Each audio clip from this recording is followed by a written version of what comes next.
बिस्मिल्लाहिर्रहमानिर्रहीम। अस्सलाम वालेकुम नाज़रीन, मेरा नाम है अना यूसुफ। आप देख रहे हैं प्रोग्राम सिटी एट 10। आज का हमारा टॉपिक बच्चों के लिए, बड़ों के लिए बहुत अहम है, ख़ास तौर पर उन लोगों के लिए जो कि सेल्फ मेडिकेशन, खुद ब खुद घर में पड़ी दवाइयाँ एक के बाद एक इस्तेमाल करते रहते हैं, जिनको किसी डॉक्टर की ज़रूरत नहीं, जिनको किसी प्रिस्क्रिप्शन की ज़रूरत नहीं। प्रोग्राम के आगाज़ में रिक्वेस्ट होगी गवर्नमेंट ऑफ पंजाब से भी, जब भी किसी भी मेडिकल स्टोर पे बच्चों की, बड़ों की दवाई, ख़ास तौर पर एंटीबायोटिक अगर कोई लेने जा रहा है, मुस्तनद डॉक्टर की प्रिस्क्रिप्शन जिस पे डॉक्टर का नाम लिखा हो, जब तक वो नहीं, मेरे ख्याल से इस चीज़ को रोकना चाहिए कि हम वो मेडिसन आराम से दे रहे हैं। यहाँ पे ट्रेंड है, आप किसी भी फार्मेसी पे चले जाएं, आपने जो भी एंटीबायोटिक लेनी है आप नाम बताएंगे, लेके आ जाएंगे विदाउट एनी प्रिस्क्रिप्शन। अब इसका नुकसान क्या है वो मैं आपको बिल्कुल नहीं बताऊंगी, मेरे साथ मौजूद माहिरीन बताएंगे कि जब आप बार बार एंटीबायोटिक हर 10 दिन बाद, 15 दिन बाद रिपीट करते चले जाते हैं। अभी सर्दी है तो मैंने सोचा कि वक्त का, मौके का फ़ायदा उठाते हुए ज़रूर ये डिस्कस करें। मेरे अपने बच्चों को कोई 8-10 दिन बाद नज़ला, ज़ुकाम, बुखार हो जाता है। इतनी शदीद सर्दी में फ्लू, खांसी, और इस पे खांसी की एक मेडिसिन हम सब ने याद कर रखी है जी। शदीद वाली खांसी आ रही है तो चलो बच्चों को एंटीबायोटिक दे दो, एजोमैक्स दे दो, एजोबार दे दो, इससे रिलेटेड डिफरेंट सिरप हैं जी। ये आपने बच्चों को दे दिए, 5 दिन एंटीबायोटिक दी, बच्चा ठीक हो गया, 10 दिन बाद दोबारा बच्चे की वही कंडीशन हुई, आपने दोबारा एंटीबायोटिक दे दी। ये एंटीबायोटिक अंदर जाके करती क्या हैं बच्चों के साथ और बड़ों के साथ, ये जानना बहुत ज़रूरी है। इसी तरह खांसी की सूरत में बड़े एजोमैक्स टैबलेट होती है, वो ले लेते हैं। अब आप अपने साथ क्या कर रहे हैं ये जानना बहुत ज़रूरी है। नज़ला, ज़ुकाम, बुखार और खांसी, ये वायरल इन्फेक्शन अगर हैं तो इस सूरत में आपने मेडिकेशन कैसे करनी है। आज हमारे साथ माहिरीन मौजूद हैं और आज हम इस टॉपिक पे बात करेंगे। मैं अपने मेहमानों का तारुफ करवा दूं जी। हमारे साथ हैं जी प्रोफेसर डॉक्टर हुमा अशरफ चीमा साहिबा, प्रोफेसर ऑफ पीडियाट्रिक गैस्ट्रोएंटरोलॉजी हैं। इसके साथ साथ इंटरनल मेडिसिन स्पेशलिस्ट हैं डॉक्टर जावेद अकरम साहब, जिन्होंने हमें ज्वाइन किया है। हमारे बहुत ही मोहतरम मेहमान, अस्सलाम वालेकुम। ठीक ठाक है, थैंक यू सो मच। अल्हम्दुलिल्लाह। डॉक्टर साहब, सबसे पहले आपसे स्टार्ट कर लेते हैं, मुझे सिर्फ ये बता दें ये एंटीबायोटिक होती क्या हैं। देखें अना, आपने बड़ा अच्छा इंट्रो में कह दिया कि एंटीबायोटिक्स का जो अब्यूज़ है, और एंटीबायोटिक पीटर फ्लेमिंग ने ईजाद की थी बहुत देर पहले, और फिर उसके बाद नई से नई ईजाद होती गई, और ये बैक्टीरिया के अगेंस्ट काम करती हैं। और बैक्टीरिया 90% बैक्टीरिया ऐसे हैं कि जो हमें होते हैं और वो खुद ब खुद हमारे डिफेंस जो अल्लाह ताला ने हमें दिया है, इम्यून सिस्टम, वो क्लियर कर देता है। तो even in bacterial infections, unless के वो जान को ख़तरा डाल रहे हैं, ओवरवेलमिंग हो रहे हैं, हम एंटीबायोटिक्स बिल्कुल यूज़ नहीं करते। और एंटीबायोटिक्स ख़ास कर, जैसे आपने ख़ुद कहा कि वायरल इन्फेक्शंस होते हैं, एलर्जी बहुत होती है। हमारे मुल्क में सबसे बड़ी एलर्जी और पोल्यूशन का मामला है, और बच्चों को उससे छाती की प्रॉब्लम्स और बाकी इन्फेक्शंस वगैरह होते हैं। समर में हमारे गैस्ट्रोइंटेस्टाइनल, और आप हुमा बताएंगी उसके बारे में, कि वो ज़्यादा होते हैं। विंटर में फेफड़ों के इन्फेक्शन जो गले से होते हैं और फेफड़ों में चले जाते हैं, उसकी वजह से होते हैं। अगर हमारा लाइफ थ्रेटनिंग हो इन्फेक्शन, तो फिर हम भी बड़ा सोच के देते हैं, क्योंकि हम अगर मेरा गला ख़राब है और मुझे पता है, इवन कल्चर भी मैं कर लेता हूँ कि स्ट्रेप्टोकोकस है, तो मैं एंटीबायोटिक नहीं लूँगा। अच्छा। हाँ, वो अपना बॉडी का डिफेंस तो उसको काम करने देना। अगर आपके बॉडी के डिफेंस को आप सप्रेस करते रहेंगे तो आपका इम्यून सिस्टम वैसे ही वीक हो जाएगा, और जो आपके नॉर्मल बैक्टीरिया होते हैं बॉडी में, जो विटामिन्स बनाते हैं इंटेस्टाइन से, बहुत कुछ करते हैं, वो भी सत्यानाश हो जाएंगे। इसका एंटीबायोटिक्स मेरा ख़्याल है कि एक मैं यही कहूँगा कि ये inappropriately used, they are the worst thing to be done to your body. तो सिर्फ बॉडी को नहीं, फिर उससे ये फैल के माशरे में चला जाता है रेजिस्टेंस। और जब आपको सही मायनों में बच्चे को ज़रूरत पड़ेगी या बड़े को कि वाकई वो बहुत सीरियस हो गया बिकॉज ऑफ इन्फेक्शन, तो उसका इम्यून सिस्टम उतना फाल नहीं होगा, और दूसरा जो बैक्टीरिया है वो नहीं उस वक्त एंटीबायोटिक्स काम करना छोड़ देंगी। और मेरी तो काफ़ी स्टडीज़ हैं इस सिलसिले में। जिन्ना हॉस्पिटल में, जब आपको पता है मैं था, तो उस वक्त भी की थी, उसकी मक्खियों पे की थी। जो मक्खियाँ जिन्ना हॉस्पिटल में फिर रही हैं, उसने वहाँ से जर्म लेके मुआशरे में जाने हैं, तो हमने उन मक्खियों को कल्चर किया था, और एक बहुत ही स्ट्रॉन्ग किस्म के एंटीबायोटिक्स हैं जो रियली लाइफ सेविंग सिचुएशन में कार्बापेनेमज़म यूज़ करते हैं। तो उससे भी 40% मक्खियाँ जर्म्स जो कैरी कर रही थी वो रेजिस्टेंट थे। तो it's a very very alarming situation. मैं समझता हूँ कि अगर हेल्थ में इस वक्त पाकिस्तान को बड़े चैलेंजेस में से ये सफ़ा अव्वल के चैलेंज हैं, जिसको हम AMR कहते हैं, एंटीमाइक्रोबियल रेजिस्टेंस। क्योंकि इसका मकसद ये है कि पाकिस्तान ये फैल के पूरे माशरे में, फिर पूरे मुल्क में फैलती हैं ये जो रेजिस्टेंट जर्म्स हैं। तो रेजिस्टेंट जर्म्स के लिए तो ये जो एंटीबायोटिक हैं एक तरह खुराक का काम करती हैं, तो इसलिए वो और ज़्यादा फलते फूलते हैं। तो मेरे ख़्याल में कि अब माएँ जो हैं या हम लोग हैं, ये अगर हम 10% एंटीबायोटिक यूज़ करते हैं, 90% आर एब्यूज्ड। आज माँ ने दे दिया बच्चे को, जैसे आपने कहा, किसी दोस्त ने दे दिया, आंटी ने दे दी वो डॉक्टर साहब और फिर हम पूछ लेते हैं ना कि फलां बच्चे को फ़र्क पड़ गया, उसकी मदर से पूछ लिया, बहन के बच्चे को पड़ गया। डॉक्टर साहिबा आपसे मैं पूछना चाहूँगी, बच्चों के लिए एंटीबायोटिक का इस्तेमाल कब करना चाहिए और ज़रूरत इसकी क्यों महसूस होती है? सबसे पहले जब डॉक्टर रिकमेंड करता है तो वो क्यों करता है?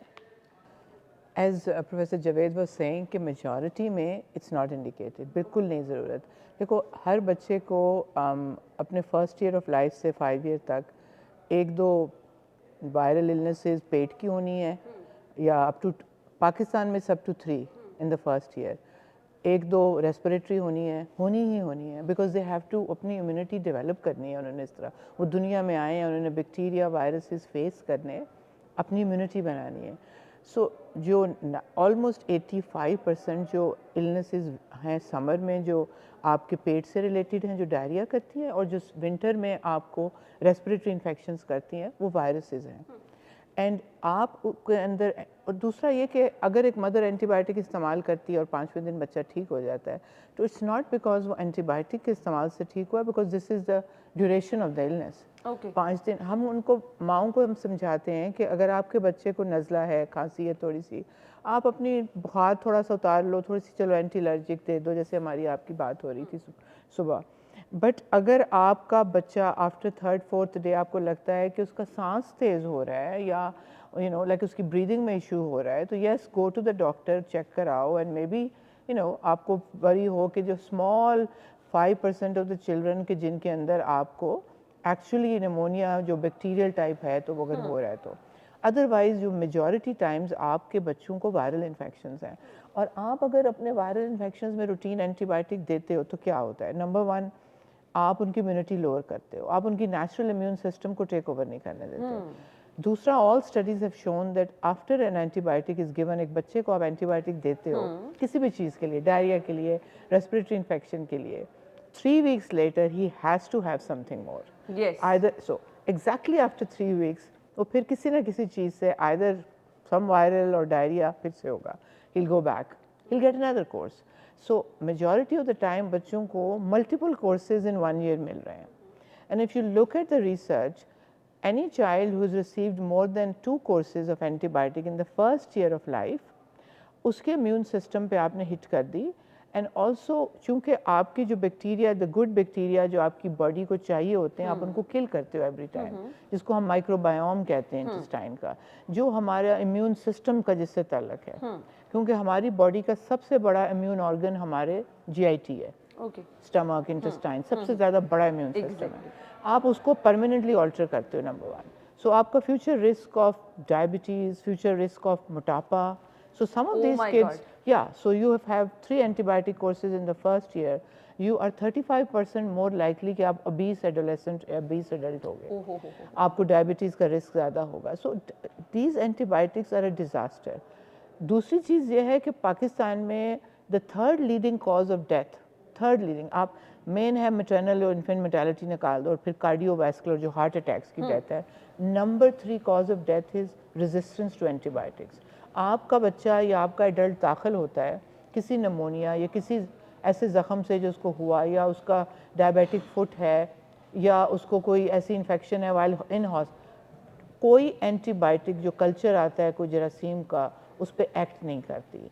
So every year 2 lakh deaths हैं पाकिस्तान में फ्रॉम जस्ट कि उनको एंटीबायोटिक रेजिस्टेंस था वो। तो एंटीबायोटिक रेजिस्टेंस हम प्रमोट कर रहे हैं ना, लाइक आप लिटरली, अब मैं ट्रेड नेम तो नहीं ले सकती, लेकिन लिटरली हर छींक पे आप सफिक्सिम लिख देते हो। You also know your names, you were saying Azomac, मतलब आई वाज लुकिंग कि आप ट्रेड नेम्स भी जानते हो। So let's not take the trade name, but azithromycin हमारा safety drug है for टाइफॉइड जिसमें रेजिस्टेंस हो चुकी है। हमारे पास सिर्फ azithromycin रह गई है। अगर आप कल को जो ये हर इन्फेक्शन के लिए लिख रहे हैं तो आपका अडल्ट और बच्चे typhoid, because multi drug resistant typhoid एक ह्यूज इशू है हमारे पास। सो हम चिल्ड्रन हॉस्पिटल में और हर तरफ we are losing children and they are probably losing adults from multi-drug resistant infections. So number 3 killer है। फिर दूसरा आप अगर देखो तो there is गवर्नमेंट की जो आप बात कर रहे हो, कोई पॉलिसी नहीं है लाइफ स्टॉक की एंटीबायोटिक यूज़ की। सो रैम्पेंट यूज़ है लाइफ स्टॉक में, सो दे आर प्रमोटिंग रेजिस्टेंस, इतनी यूज़ कर रहे हैं। फिर जो सर कह रहे थे कि जो मक्खियों वाली बात है, जो वेस्ट डिस्पोजल आप करते हो ओपन, इनके ऊपर जो फ्लाइज बैठती हैं आप वो they are promoting resistance again to various bacteria. So overall culture develop हो गया है हर चीज़ में पाकिस्तान में कि कल को this is we call it a pandemic in Pakistan, it's which government has to tackle really seriously। जो आप बात कर रहे थे, legislations in place, ये चीज़ ख़त्म होनी चाहिए। and mothers should realize कि अगर वो एंटीबायोटिक की वो जो पानी डाल के बनाने लगी है ना, look at the bottle and think 10 times, look at the bottle and say am I killing my child or am I making कुछ मैं अच्छा काम कर रही हूँ गलत कर रही हूँ। because pharmacy से हम कंट्रोल नहीं कर सक रहे, but I can control it from the mothers, the parents understanding। Doctor साहब एक कंडीशन है, क्योंकि मैं खुद भी मदर हूँ, मैं उस चीज़ को फेस करती हूँ, मैं आपसे ज़रूर डिस्कस करूँगी। मुझे ब्रेक का कहा जा रहा है, ब्रेक ले लें, ब्रेक के बाद वापस आते हैं जी, गुफ्तगू का सिलसिला आगे बढ़ाएंगे। स्टे विद अस।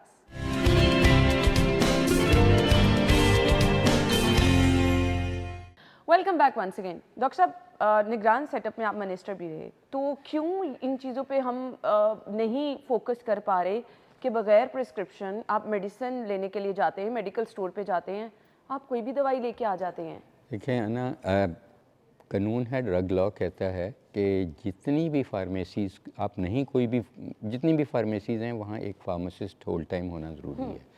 यानी कि अगर वो 24 आवर खुली रहती है तो 3 फार्मासिस्ट होंगे ना। तो इस वक्त अगर मैंने एक स्टडी की थी कि जितनी भी हमारी फार्मेसी स्कूल्स हैं अगर वो पूरे फाल हों और फार्मासिस्ट बनाएं तो वो 70 साल में जाके इस काबिल होंगे हम के वाकई प्रोवाइड कर सकें। ये कानून ऐसा है कि ये इम्प्लीमेंट नहीं हो सकता। हैं ही नहीं फार्मासिस्ट आपके पास इतने, जो हैं कुछ बाहर चले जाते हैं, कोई कहीं चले जाते हैं।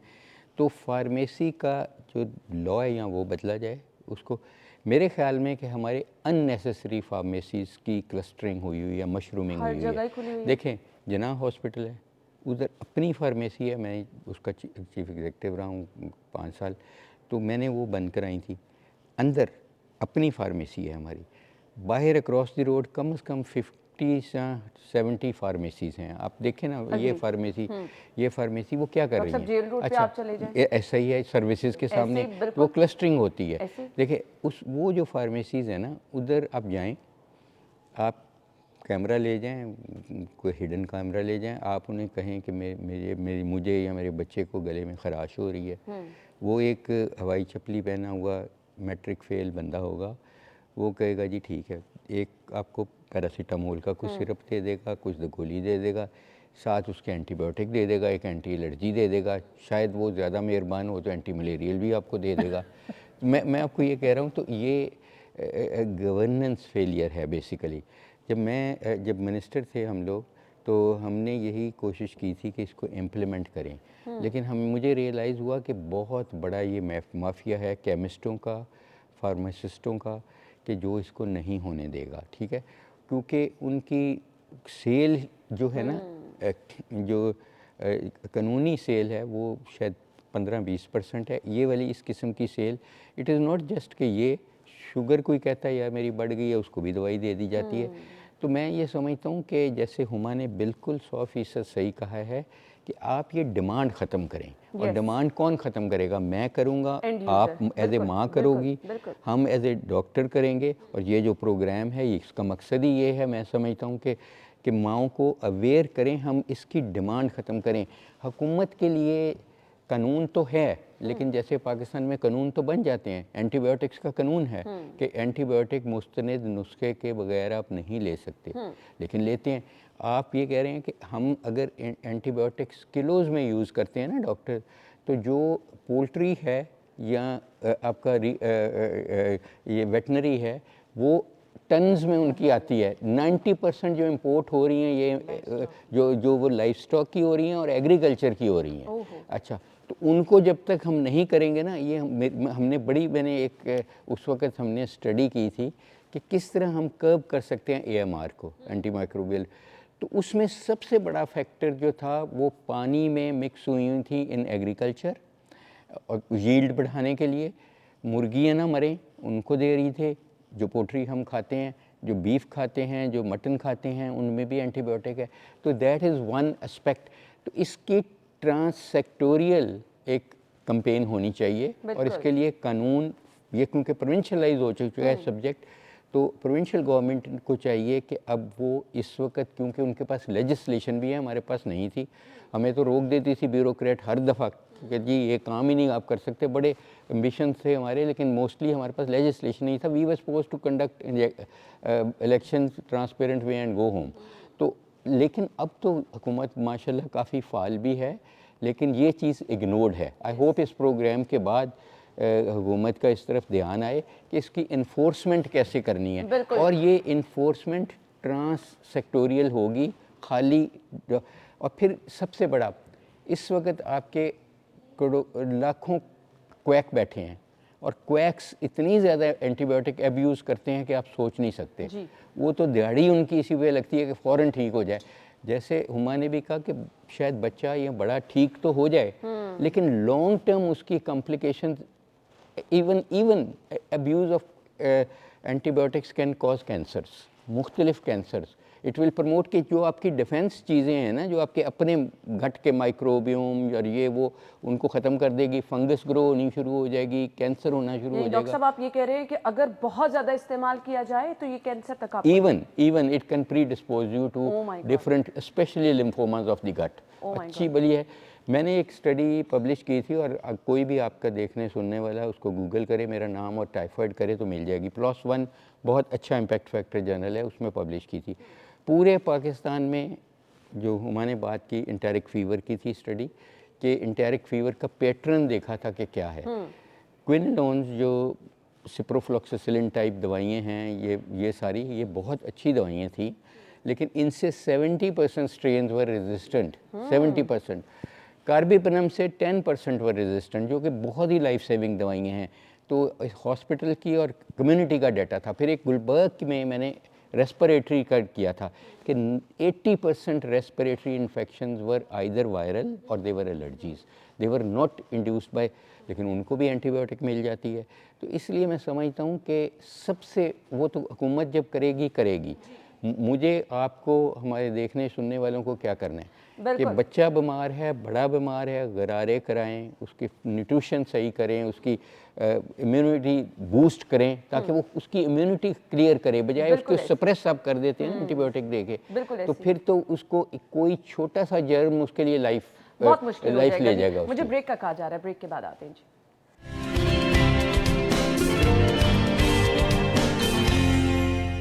Welcome back once again. Doctor Huma एक बड़ा नाम है जी। जब भी चाइल्ड स्पेशलिस्ट की बात होती है तो डॉक्टर साहिबा का नाम सिरे फहरिस्त आता है। चिल्ड्रन हॉस्पिटल में मेरे ख्याल से किसी भी तारुफ की ज़रूरत नहीं है, डॉक्टर साहिबा का नाम हमेशा सबसे पहले लिया जाता है। डॉक्टर साहिबा, बच्चा रात नहीं सो रहा, मुसलसल खांसी कर रहा है, और वो 1 मिनट भी जिसको कहते हैं सांस नहीं बच्चा ले पा रहा, फीड नहीं कर रहा, ऐसी सूरत में एंटीबायोटिक ना दें?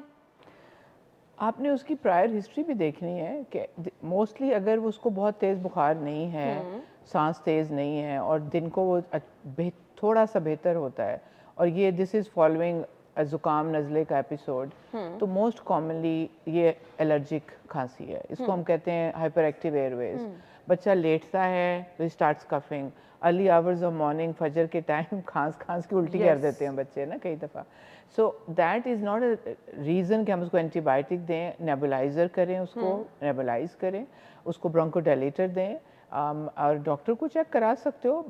अक्सर ऐसे बच्चों को प्रीवियस हिस्ट्री होती है कि उधर नज़ला लगा और ये रात की खांसी शुरू हो गई या छींकों के बाद शुरू हो गई, सो देन आपके पास नेबुलाइजर पेरेंट्स ने रखा होता है। दूसरा आई वुड से कि ऐसे बच्चों को अक्सर when I sit with a family I advise them कि बेटा आपके घर में they are allergic to dust mites, ठीक, सो कारपेट निकालो अपने कमरे से और मेक श्योर कि वहाँ पे उसकी मौजूदगी में आप झाड़ू नहीं मार रहे हो, डस्ट नहीं उड़ा रहे, यूं यूं यूं करके डस्टिंग कर रहे हो, पर्दे आपके साफ हों, प्रेफरेबली ब्लाइंड्स हों। सो डस्ट माइट एलर्जी जो है वो फिर जो आप बाहर लेके जाओगे पार्क्स में एंड ऑल, तो पॉलन्स और ये जो फॉग है एक एलर्जिक बच्चे को और प्रीडिस्पोज करता है। So this is mostly allergy.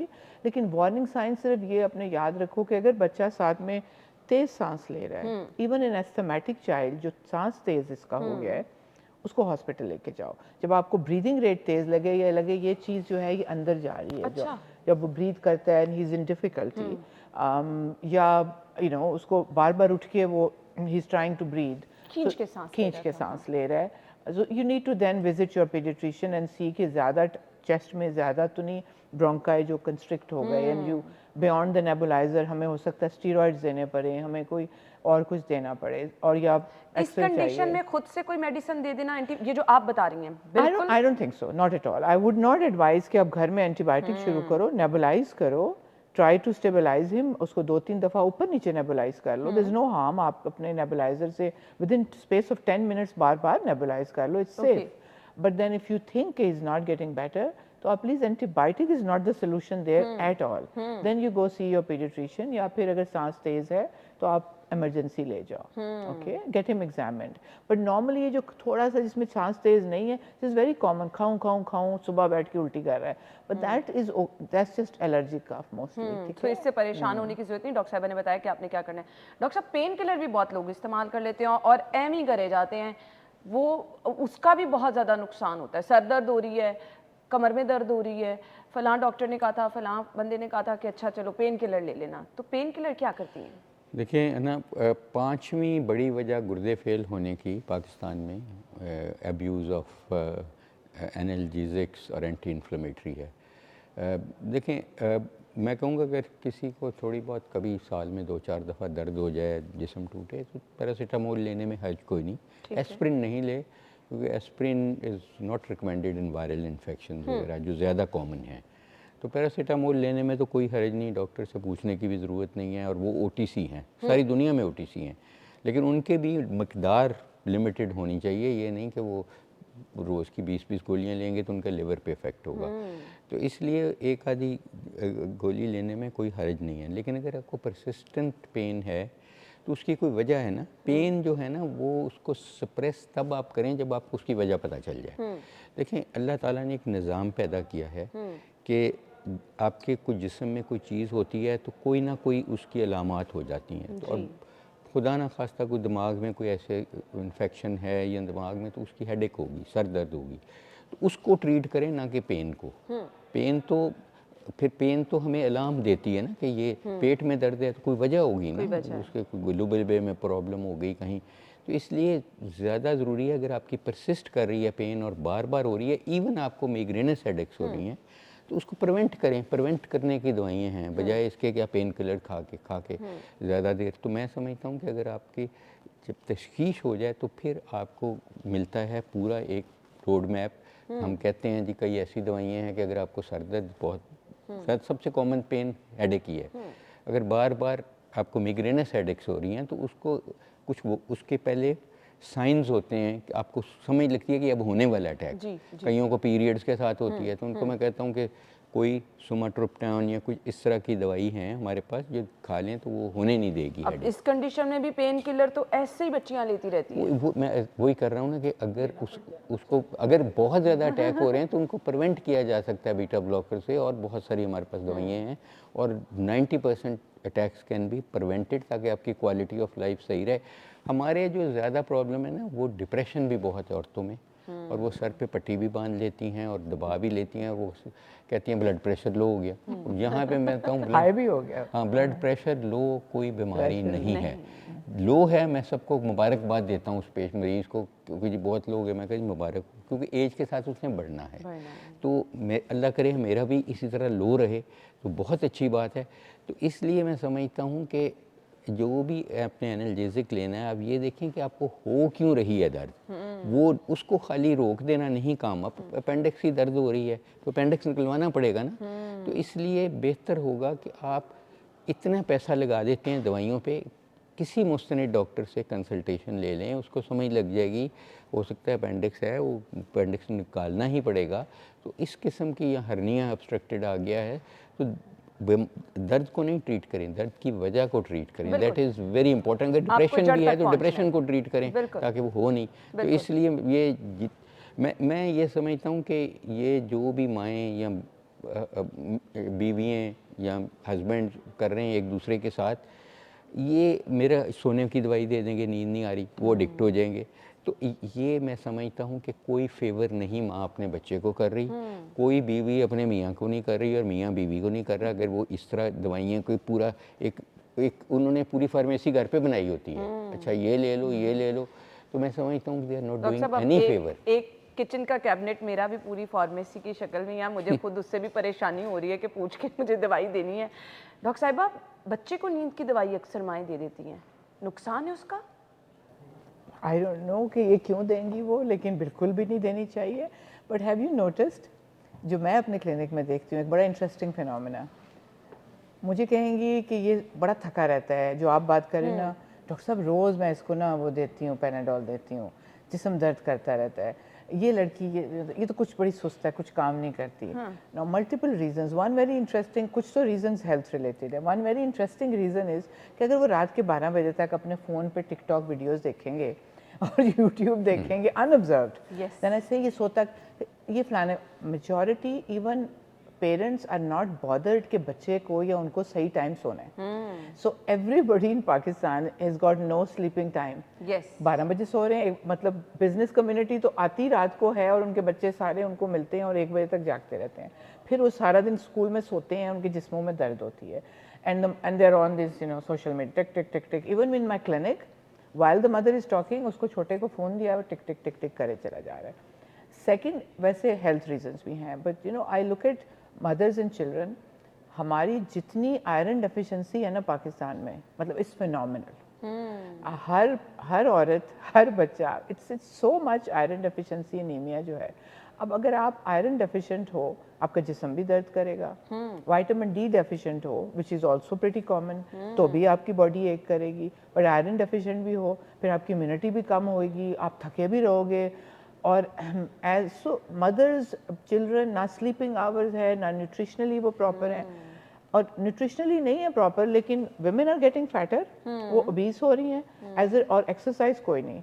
अब घर का काम करना भी कोई एक्सरसाइज नहीं है कि सारा दिन वो हांडी पका रही हैं, वो इधर से चमचे हिला रही हैं, दे जस्ट गेटिंग टायर्ड। सो मतलब प्रोफेसर जावेद साहब को मैं कहूँगी कि थोड़ी सिंपैथी करें उन वेमेन से कि जो बॉडी एक्स कह रही हैं at the end of the day, because really उनके पास सर तो शेप्स जाके बड़े मतलब अच्छा सा जिम करते हैं, they don't have really time to even go, and they are not guided कि भाई तुम्हारी दिस इज नॉट एक्सरसाइज, बैठ के हांडी में डोई चला रहे हो, and so they are getting fatter, and फिर वो really are bored watching TV, so are the kids, और सबके जिस्म में दर्द हो रही है, और वो माँ at the end of the day वाकई अपना माइग्रेन वाला वो सर बांध के, हस्बैंड भी बोर हो रहा है आगे कि क्या बैठी हुई है अपना सर बांध के। But then yes, there are real causes for it, and there are causes जो क्रिएट की गई हैं by our lifestyle. Yes, exactly, that's true. बिल्कुल। ब्रेक ले लीजिए, ब्रेक के बाद आते हैं तो फिर आगे गुफ्तगू करेंगे। Stay with us.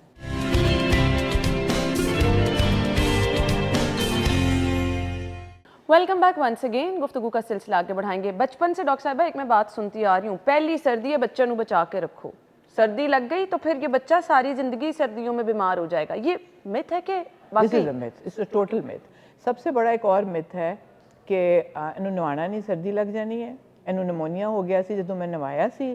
This is nonsense. एक तो बिल्कुल भी ऐसा नहीं है, मतलब बच्चे को आप गर्म पानी से नहलाओ, आपकी इन्फेक्शंस वायरसेस से होती हैं और इट्स लाइक सर्दी लग गई। और फिर माओ में एक और बड़ा मिथ है, डॉक्टर साहब ग्रीन रंग की पट्टी कर रहा है, इसको सर्दी लग गई है। फिर जो सास बैठी होती है वो डांट रही होती है, मैंने आख्या सी ना नवाई, उन्हें दियाँ पट्टियाँ ग्रीन रंग दिया ने। So this is not right.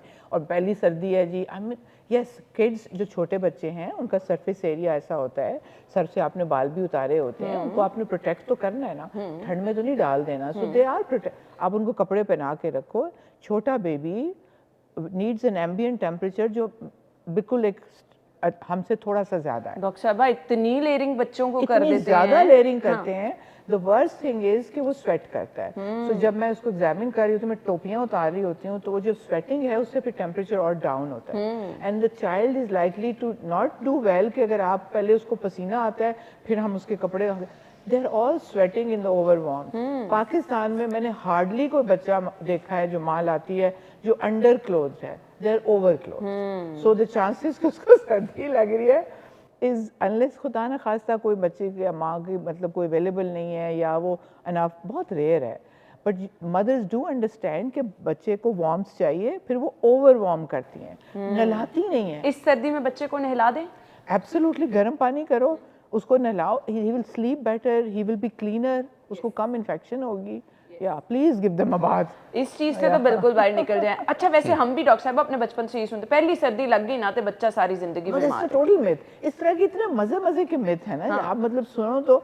और फिर सबसे ज्यादा वो मिथ्स होते हैं, एनी खाना माने, बच्चे ने आइसक्रीम खाधी सी, मां दूध पिया रही है, बच्चे ने बीमार। I mean like what is this, but मां ने ठंडी चीज खा ली तो बच्चे को ठंड लग गई। There lot of very interesting myths, लेकिन ये सारे मिथ ही हैं, इनमें कोई रियलिटी नहीं। सो इनसे आप भी महफूज रहें, बच्चों की केयर कीजिए, बच्चों को जितना साफ सुथरा रखेंगे वो उनके हेल्थ के लिए उतना ही बेहतर है। डॉक्टर साहब, एडल्ट्स में अगर मुसलसल एंटीबायोटिक का इस्तेमाल हो रहा है, क्योंकि आज का मेनली हमारा टॉपिक यही है, आप बच्चा बीमार है, 16-17 साल का लड़का है लड़की है, खा लो मेडिसिन, ये वाली ले लो, ये वाली ले लो, तो वो एक रूटीन बन जाती है, बगैर किसी डॉक्टर से पूछे आप मेडिसिन का इस्तेमाल 4-5 दिन करते चले जा रहे हैं। तो ये नौजवानों में भी मसला करती है? ये है, लेकिन मैं एक चीज़ कहूँगा, हुमा ने एक बड़ी इंपॉर्टेंट चीज़ की है कि हमारा हीमोग्लोबिन लो है।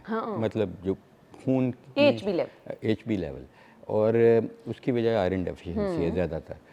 अब इसका क्या हल क्या है आपके लोगों देखने वालों के लिए? ये ज़रूर बताएं। देखें, हमने एक रॉचडेल में स्टडी की थी, वेरी फेमस रॉचडेल स्टडी मैंने की थी जब हम यूके में थे। तो उसको हमने देखा था कि दोनों एज मैच बच्चे, दोनों गोरे भी और हमारे पाकिस्तानी डिसेंट या इंडियन डिसेंट के, हमारी प्रोटीन इनटेक ज़्यादा थी अच्छा देन कॉकेशियंस, मतलब लोकल बच्चों के, लेकिन हीमोग्लोबिन उनकी ज़्यादा थी।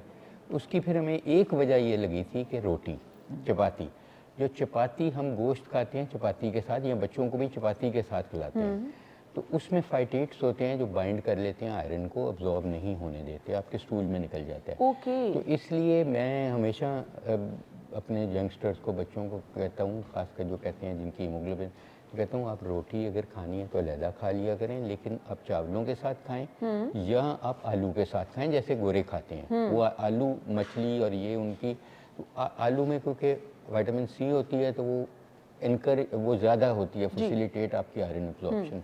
तो इसलिए ये इम्पोर्टेंट था। जहाँ तक आपका सवाल था कि बड़ों में एंटीबायोटिक का अब्यूज़ बहुत ज़्यादा है, और ऑन दी एवरेज एक पाकिस्तानी जो है इवन गांव में तकरीबन साल में वो 3 दफ़ा एंटीबायोटिक लेता है। तो ये बहुत ही ज़्यादा अलार्मिंग है। मेरा ख्याल है मुझे एंटीबायोटिक लिए हुए कोई 5-7 साल हो गए होंगे, मैंने नहीं ली। आई एम श्योर कि हुमा ने भी नहीं कभी ली होगी। तो हमारा भी गला ख़राब होता रहता है, हमें खांसी भी आती रहती है, हमें बुखार भी होता रहता है, लेकिन ये जो ज़्यादातर होता है ना, ये एलर्जी होती है आजकल ख़ासकर सर्दियों में। और ज़्यादातर जैसे हुमा ने कहा कि आपके घर की एनवायरनमेंट से परिंदे रखे होते हैं लोगों ने, वो एलर्जी कर रहे होते हैं, बिल्लियाँ रखी होती हैं, कैट्स वगैरह, आपके कपड़े एलर्जी कर सकते हैं। जब आप गर्म कपड़े निकालते हैं 6 महीने बाद, साल बाद, तो वो एलर्जी कर सकती है, धुआं कर सकता है। तो ये एलर्जीज़ को तो वस करेगी आपकी एंटीबायोटिक्स। और इसी तरह वायरल इन्फेक्शन जो होते हैं, जो इकट्ठे, क्योंकि सर्दियों में ये ज़्यादा होते हैं क्योंकि हम ज़्यादा लोग एक कमरे में रहते हैं, उसी को गर्म कर लेते हैं। सुई गैस का मामला है, बिल का मामला है, तो एक कंजेस्टन बड़ी होती है, एक से दूसरे को वायरस लग जाती है। फ्लू वायरसेस बहुत कॉमन है। तो फ्लू वायरसेस में तो अगर आपको एक डॉक्टर सोचता है देने का तो हम एंटीवायरल देंगे, हम ये तो एंटीबायोटिक तो कभी भी नहीं देंगे। तो ये मैं समझता हूँ कि ये सबसे ज़्यादा अपनी बॉडी को जो डैमेज कर रहे हैं आप, वो एंटीबायोटिक से कर रहे हैं, और वो बिल्कुल इनजडिशियस यूज़ है, यहाँ रिक्वायर्ड नहीं थी, आप उन्हें दे रहे हैं। उससे होगा ये कि खुदा न खास्ता आपका एक्सीडेंट हो जाता है, गंदगी में कोई गिर जाते हैं छत से या रोड साइड एक्सीडेंट, उस वक्त जब एंटीबायोटिक आपको देनी पड़ेगी कि अंदर गंद चला गया बॉडी के, तो वो इनफेक्टिव होगी। और जैसे हुमा ने कहा कि आज एक एंटीबायोटिक आप लेंगे तो आपके जो गट के नॉर्मल बैक्टीरिया हैं, जो आपकी हेल्दी गट के लिए गुड बैक्टीरिया, देखें हर बंदा आजकल आपको पता है मोटापे के टीके लगा रहा है जी, बगैर पूछे ही लगाई जा रहा है। ऐसे ही ठीक है, मैं उनका नाम नहीं लेता, सबको पता है, मेरे से ज़्यादा सब लोगों को पता है, ये सब आपके कैमरा को पता है कि जी नाम ले लेंगे। वो चीज़ जो आप लगा रहे हैं इतनी महंगी और इतने साइड इफ़ेक्ट्स के साथ, वो आपकी गट बनाती है, K cell L cell small intestine के बनाते हैं, GLP-1 और GIP-1 दोनों बनते हैं, वो ख़त्म कर देते हैं। आप एंटीबायोटिक लेके आपकी गट लीकी हो जाती है और गट के सेल्स डिस्ट्रॉय हो जाते हैं और उनको वापस आने में साल लगता है। जो आपने गट को बिल्कुल, तो वो जो एबनॉर्मल चीज़ें हैं ना, वो ग्रो करनी शुरू कर देती हैं। एक बैलेंस ज़रूरी तो आप है। ये देखें, ये ज्यादती हम अपने साथ अल्लाह ताला ने जो बैलेंस बनाया ना, उससे डोंट प्ले विद इट। वो अल्लाह से बेहतर कोई डिज़ाइन नहीं था कर सकता। वो उसको हम कभी भी वापस रीस्टेब्लिश आपके गट के माइक्रोबोम को नहीं कर सकते, और वो बहुत बड़ा रोल है उसका। जैसे हुमा ने कहा, डायबिटीज़ में, हाइपरटेंशन में, मोटापे में, ब्लड प्रेशर में, कैंसर में, हर चीज़ में उसका रोल है। अगर वो बड़ी खतरनाक चीज़ें हैं जो डॉक्टर साहब बता रहे हैं, प्लीज़ इन पे गौर कीजिए, एंटीबायोटिक का इस्तेमाल कम कीजिए। डॉक्टर साहिबा, मेरे पास टाइम कम है, फ्लू वैक्सीन अभी इस दौरानिया में बच्चों को लगवा सकते हैं?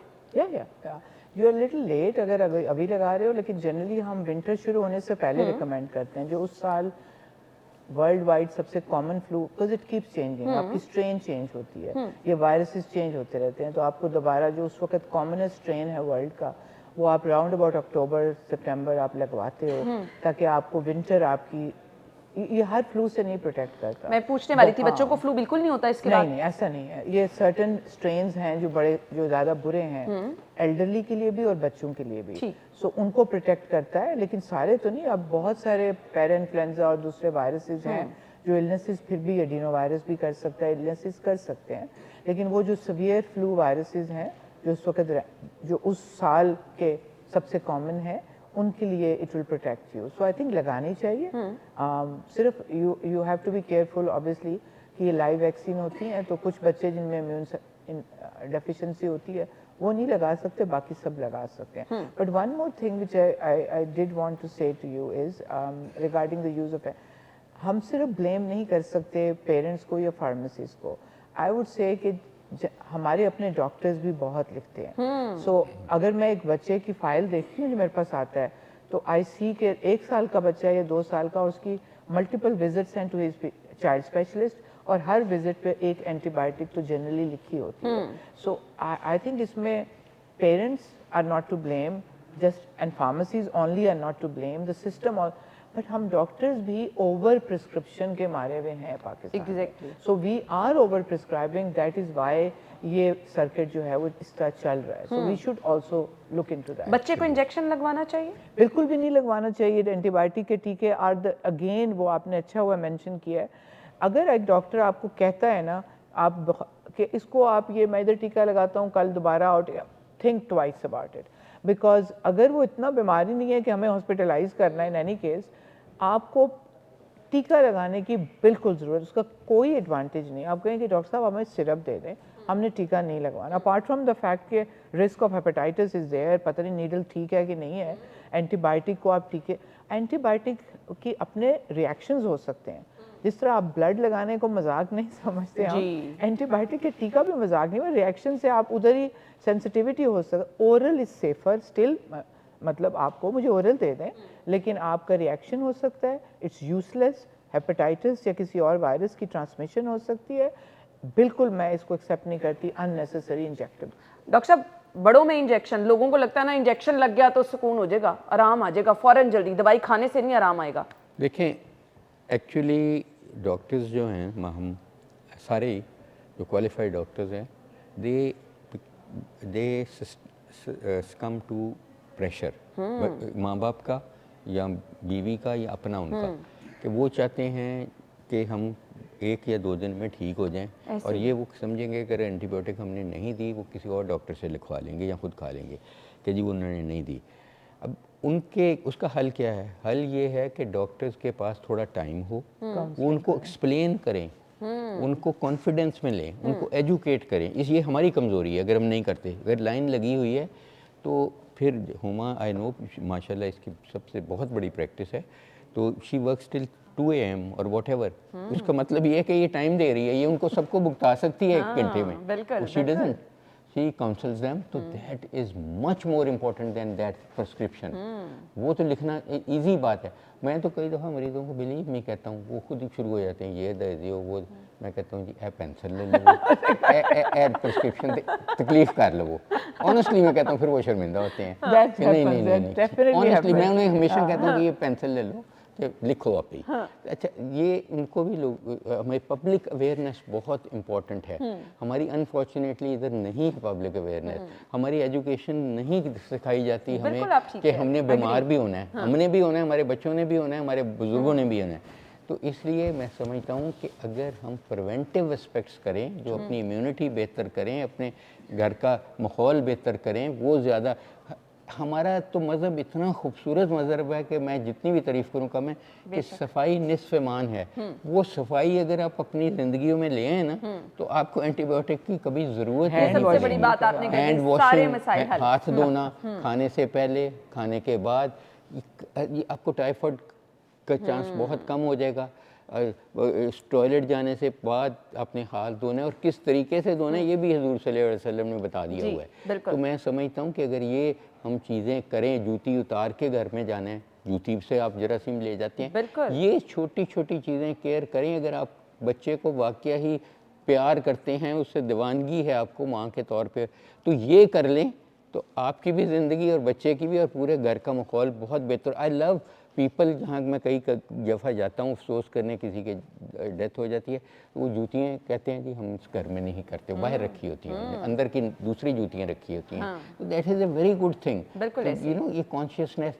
फिर दूसरा जो मसला है हमारे मुल्क का, वो वाटर क्वालिटी है कि हम 1947 से लेके अब तक कोई भी गवर्नमेंट, कोई हुकूमत ऐसा नहीं कर सकी कि बंदा नलका खोले और पानी पी ले। बिल्कुल आपने क्योंकि ठीक वो भी जर्म से आलूदा साफ होता है और पानी पैसों का एंटीबायोटिक से खरीदना भी पड़ता है आलूदा डॉक्टर होता है साहब। वो। ये 2 चीज़ें कर लें, हैंड वॉश, हाइजीन का ख्याल कर लें, साफ पानी, बहुत सारी बीमारियों से वैसे ही आप महफूज रहेंगे। बाकी एंटीबायोटिक का इस्तेमाल कितना ख़तरनाक है, ये कौन कौन सी बड़ी बीमारियों का पेश खैमा है, ये हमने आपको प्रोग्राम में बता दिया। तो प्लीज़ इनसे दूर रहें, किसी भी एज में ये रिकमेंडेड नहीं है। बहुत बहुत शुक्रिया, थैंक यू सो मच। इजाज़त दीजिए, अल्लाह हाफ़िज़।